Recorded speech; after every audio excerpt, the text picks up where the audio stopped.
മഞ്ചേരിയിലെ വാഹനാപകടത്തിൽ അബ്ദുൾ മജീദ്, തസ്നീമ, മുഹ്സിന, റിൻഷ ഫാത്തിമ, റൈഹ ഫാത്തിമ എന്നിവരുടെ പോസ്റ്റ്മോർട്ടം നടപടികൾ പൂർത്തിയായി. കിഴക്കേതലയിലെ പൊതുദർശനം പൂർത്തിയായി. മൃതദേഹം വീട്ടിലേക്ക് കൊണ്ടുപോയി. മഞ്ചേരി ചെട്ടിയങ്ങാടിയിൽ ശബരിമലയിലേക്ക് പോകുന്ന തീർത്ഥാടകരുടെ ബസ് ഓട്ടോറിക്ഷയുമായി കൂട്ടിയിടിച്ച് ഓട്ടോയിലുണ്ടായിരുന്ന 5 പേരിൽ 4 പേർ ഒരു കുടുംബത്തിലുള്ളവർ. കർണാടകയിൽ നിന്നുള്ള ശബരിമല തീർത്ഥാടകർ സഞ്ചരിച്ച ബസ്സാണ് വൈകിട്ട് ഓട്ടോറിക്ഷയുമായി കൂട്ടിയിടിച്ചത്.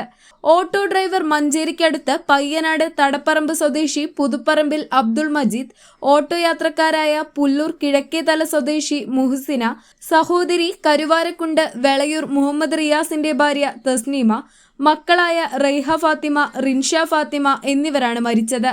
അബ്ദുൾ മജീദിന്റെ ഖബറടക്കം മഞ്ചേരി സെൻട്രൽ ജുമാ മസ്ജിദിൽ ഉച്ചയോടെ നടക്കും.